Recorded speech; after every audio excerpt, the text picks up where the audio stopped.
Okay, बिस्मिल्लाहिर्रहमानिर्रहीम, अस्सलाम वालेकुम। अच्छा, लास्ट लेक्चर में हम लोगों ने क्या चीज़ें डिस्कस की थी? स्टेरिलाइजेशन एंड डिसइंफेक्शन को। स्टेरिलाइजेशन और डिसइंफेक्शन में क्या डिफरेंस है? स्टेरिलाइजेशन और डिसइंफेक्शन में क्या डिफरेंस? स्टेरिलाइजेशन किसको कहते हैं? हाँ जी। हर तरह के माइक्रो ऑर्गेनिज्म को किल करते हैं। ओके, और डिसइंफेक्शन में क्या है? जो ज़्यादा हार्मफुल होते हैं, लाइक कुछ माइक्रो ऑर्गेनिज्म को किल करते हैं ताकि हम सेफ हो जाएं। ठीक है। स्टेरिलाइजेशन सारे माइक्रो ऑर्गेनिजम्स को किल कर देता है कम्प्लीटली तौर पे, लेकिन जो डिसइंफेक्शन है हमारे पास वो सबको किल नहीं करता, सिर्फ उन माइक्रो ऑर्गेनिजम्स को किल करता है जिससे हम सेफ हो जाएं। कुछ माइक्रो ऑर्गेनिजम्स को किल करता है, हमें सेफ लेवल पर पहुंचा देता है। स्टेरिलाइजेशन एंड डिसइंफेक्शन में हम लोगों ने फर्दर इसकी डिफरेंसेस पढ़े थे on the base of objective. सबसे पहले हमारा यही था कि डिसइंफेक्शन क्या करता है और स्टेरिलाइजेशन क्या करता है। नेक्स्ट हमने इसमें कौन सा पॉइंट पढ़ा था कि माइक्रो ऑर्गेनिजम्स कौन कौन से टारगेटेड होते हैं। जैसे कि स्टेरिलाइजेशन में सारे माइक्रो ऑर्गेनिजम्स किल होते हैं, लेकिन डिसइंफेक्शन में कुछ हद तक माइक्रो ऑर्गेनिजम्स किल होते हैं। स्पेसिफिक माइक्रो ऑर्गेनिजम्स को डिस्कस किया था। स्टेरिलाइजेशन तो कम्प्लीटली डिस्ट्रॉय कर देता है, स्पोर्स को भी डिस्ट्रॉय कर देता है, लेकिन जो डिसइंफेक्शन होता है वो बैक्टीरियल स्पोर्स को डिस्ट्रॉय नहीं करता, उनको डिस्ट्रॉय करना थोड़ा मुश्किल है। ठीक है। और इसके अलावा हमने परसेंटेज डिस्कस की थी, कितने परसेंटेज तक माइक्रो ऑर्गेनिजम्स किल होते हैं दोनों मेथड्स में। उसके अलावा हमने क्या डिस्कस किया था? मेथड्स पढ़े, किन किन मेथड्स के थ्रू होता है। ये सारा था हमारे पास स्टेरिलाइजेशन एंड डिसइंफेक्शन का डिफरेंस। ठीक है। इसको आप लोगों ने बहुत अच्छे से याद करना है। डिफरेंस कोई भी हो हमेशा उसको याद करना है, वो बहुत इंपॉर्टेंट होता है। ठीक है। नेक्स्ट हमारे पास आ जाते हैं different methods of microbial growth and reproduction.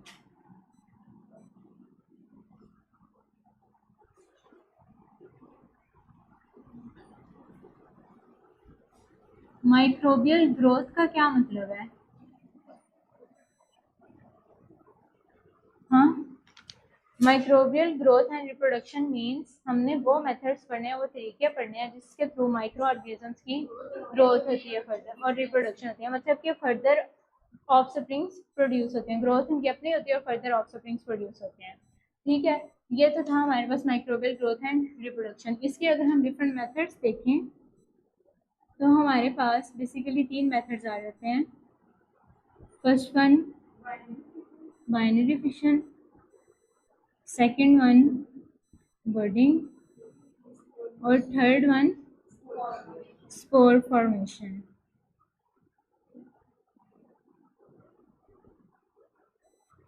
पहला मेथड हम लोगों ने वैसे लास्ट लेक्चर में डिस्कस कर लिया था, एक बार दोबारा से उसको रिवाइज कर लेते हैं। Binary fission. बाइनरी फिशन में हमारे पास क्या होता है? ये बेसिकली मेथड होता है बैक्टीरिया और आर्ची के लिए। अब इसको हम डायग्राम के थ्रू अगर इसका प्रोसेस समझें, डायग्राम के थ्रू आपको रिमेम्बर रहेगा।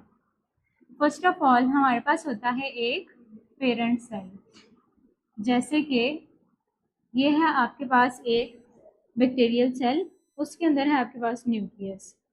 ये न्यूक्लियस है, ये जेनेटिक मटेरियल है उसका। Bacterial cell basically double walled अगर हम बनाएं, एक वॉल हमारे पास सेल मेम्ब्रेन है उसकी, इनर वॉल, इनर वॉल को सेल मेम्ब्रेन कहते हैं, और जो आउटर वॉल होती है उसको कहते हैं सेल वॉल। ठीक है। आउटर वॉल जो होती है ना वो ज़्यादा स्ट्रॉन्ग होती है। ठीक है। जेनेटिक मटेरियल, ये हमारे पास आ गया साइटोप्लाज्म, जिसमें डिफरेंट कंटेंट्स पड़े हुए होते हैं, और ये कंप्लीट हमारे पास क्या आ गया? एक बैक्टीरियल सेल। एक हमारे पास बैक्टीरियल सेल है। अब क्या होता है डिवीजन के दौरान या रिप्रोडक्शन के दौरान, सेकेंड स्टेप के थ्रू सबसे पहले होती है रेप्लिकेशन ऑफ डीएनए। रेप्लिकेशन का क्या मतलब है? कॉपी करना। एक जो सेल था उसने अपना डीएनए कॉपी करके दो बना दिए। ठीक है। ये सिंपली एक सेकेंड स्टेप था। थर्ड स्टेप हमारे पास आ जाता है डिवीजन ऑफ सेल। ठीक है। सेग्रीगेशन आ जाती है, ऐसे आप समझ लें। सेग्रीगेशन का मतलब होता है डिवाइड करना। अब इसमें क्या होता है, जो हमारे पास एक सेल है वो दो में डिवाइड होना शुरू हो जाता है। सिमिलरली हमारे पास जो दो न्यूक्लियस बने थे रेप्लिकेशन के थ्रू, एक एक सेल में चला जाता है दूसरा दूसरे सेल में चला जाता है। ठीक है, समझ आ रही है। और लास्ट स्टेप जो हमारे पास होता है, फोर्थ स्टेप, कंप्लीट जो है वो सेल फॉर्मेशन हो जाती है। ऑफ स्प्रिंग्स कंप्लीटली बन जाते हैं हमारे पास दोनों सेल्स जो डिवाइड हो रहे थे उन्होंने कंप्लीटली एक दूसरे को खुद से सेपरेट कर लिया और एक से दो सेल्स बन गए। ये था सिंपल मेथड हमारे पास बाइनरी फिशन का। पेरेंट सेल ने अपना न्यूक्लियस डिवाइड किया दो में। न्यूक्लियस जो है, एक न्यूक्लियस एक, फिर सेल ने भी अपनी डिवीजन स्टार्ट की एक से दो में। एक न्यूक्लियस एक के पास चला गया, दूसरा न्यूक्लियस दूसरे के पास चला गया, एंड देन दोनों सेल्स अलग-अलग डिवाइड हो गए, दो ऑफस्प्रिंग्स बन गए, एक से दो। ठीक है। और जो हमारे पास सेकंड मेथड है,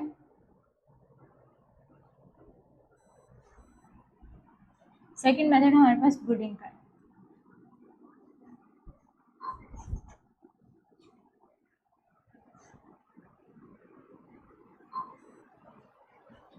बुडिंग का मेथड भी सिंपल है, मिलता जुलता है। Second method budding. अब बुड पता क्या होता है, एक बड फॉर्मेशन होती है, एक छोटी सी आउट ग्रोथ होती है। ठीक है, एक सेल के बाहर अलग से थोड़ा सा वो ग्रो कर गया है। अब होता क्या है, सबसे पहले क्या चीज़ होती है हमारे पास, एक पेरेंट सेल। ये बेसिकली जो है ये कुछ बैक्टीरिया और फंजाई में होता है। फंजाई में कॉमनली यीस्ट रिप्रोड्यूस करती है बुडिंग के थ्रू। ठीक है, बुडिंग में क्या होता है, हमारे पास एक पेरेंट सेल होता है। फॉर एग्जाम्पल एक हमारे पास ये सेल है, वही साइटोप्लाज्म न्यूक्लियस है उसके पास। सेल ने क्या करना है, सबसे पहले सेल के अंदर एक आउट ग्रोथ बनती है इस तरह से, एक अलग से। ठीक है, थोड़ा सा वो बाहर की तरफ आउट ग्रोथ का मतलब होता है ना, बाहर की तरफ थोड़ा सा ग्रो अलग से कर जाना, एक आउट ग्रोथ बनती है सेल के अंदर। ये है हमारे पास सेकंड स्टेप, बड फॉर्मेशन। ठीक है, एक आउट ग्रोथ बन गई। थर्ड स्टेप में हमारे पास क्या होता है, इसमें न्यूक्लियस है। थर्ड स्टेप में हमारे पास रेप्लिकेशन ऑफ न्यूक्लियस होती है। एक हमारे पास बड बना था, अब ये जो न्यूक्लियस था ये भी डिवाइड होना शुरू हो गया। ये हमारे पास बड फॉर्मेशन थी और ये है हमारे पास न्यूक्लियस, ये भी डिवाइड होना शुरू हो गया। ठीक है, अब फोर्थ स्टेप में हमारे पास क्या होता है, वही न्यूक्लियस की सेल फॉर्मेशन हो जाती है हमारे पास। बेसिकली टू सेल फॉर्मेशन हो जाती है, सेपरेट सेल्स बन जाती हैं। बड बन गया, एक सेल बन गया, न्यूक्लियस डिवाइड हो गए, दो न्यूक्लियस, एक से दो न्यूक्लियस बन गए। अब ये दोनों सेल्स अलग अलग हो जाएंगे और दोनों के पास अपने अपने न्यूक्लियस चले जाएंगे। सिंपल मेथड जैसे हमारे पास बाइनरी फिशन का था वैसे ही हमारे पास बुडिंग का है। बुडिंग का हमारे पास फायदा पता है क्या होता है, सिग्निफिकेंस अगर हम इसका देखें, इसका फायदा हमारे पास क्या होता है कि ये एसेक्सुअल रिप्रोडक्शन में हमें हेल्पफुल होता है। एसेक्सुअल रिप्रोडक्शन और सेक्सुअल रिप्रोडक्शन में क्या डिफरेंस है, किसी को पता है? सेक्सुअल रिप्रोडक्शन में हमें दोनों पार्ट्स चाहिए होते हैं, male and female both gametes चाहिए होते हैं, दोनों का जेनेटिक मटेरियल हमें चाहिए होता है।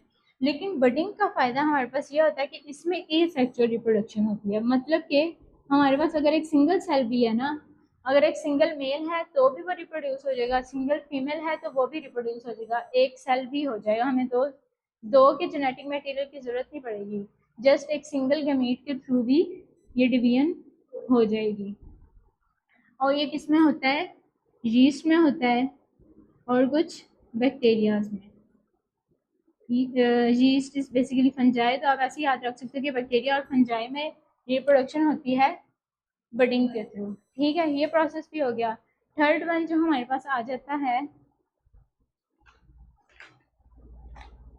Bacterial spore formation.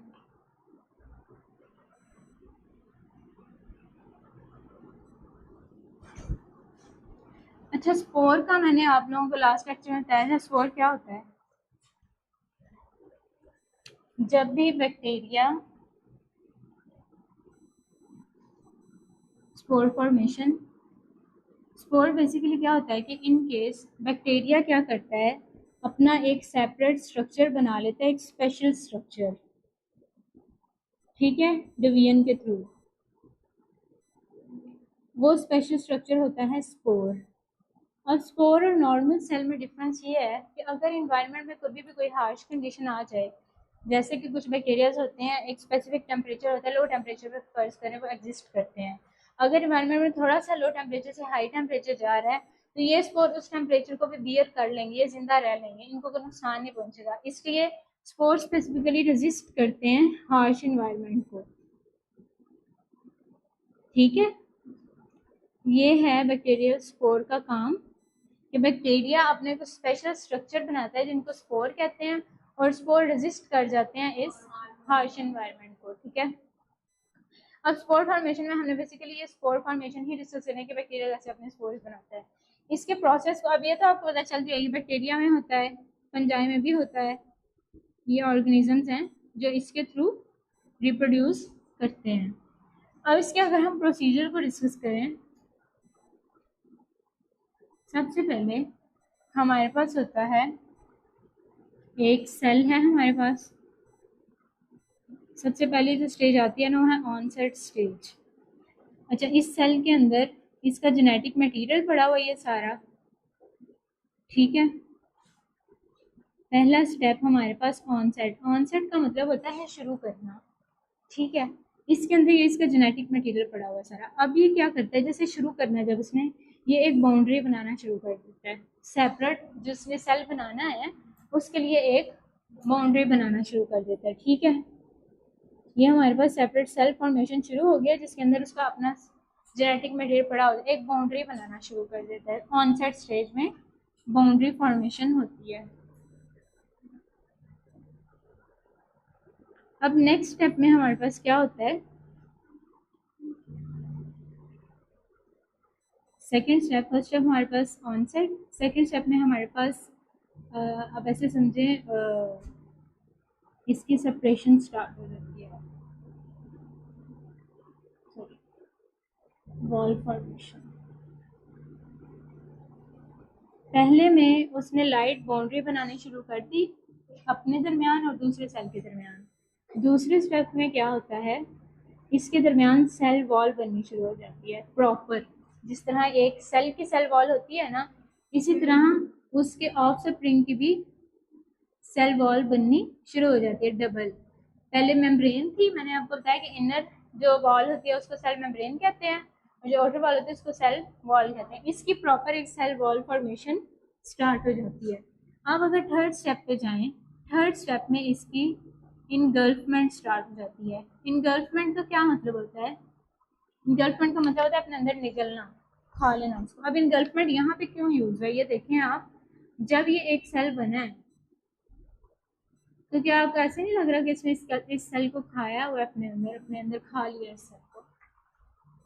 पहले बाउंड्री बनी, देन उसकी सेल वॉल बनी, देन वो सेपरेट हो गया फुली, एक सेल अलग से लग रहा है और ऐसे लग रहा है जैसे कि उसने इनगल्फ किया हुआ अपने अंदर। इसलिए स्टेज को हम क्या कहते हैं, इनगल्फमेंट, कि वो सेल प्रॉपरली बन के उससे अलहदा हो गया और एक नया अलहदा से सेल बन गया। फोर्थ स्टेप हमारे पास आ जाता है मैच्योरेशन। ये जो हमारे पास सेल बना है ना, ये मैच्योर होना शुरू हो जाता है अच्छे से, ताकि वो एक प्रॉपर सेल बन जाए इन्वायरमेंट में जाने के लिए।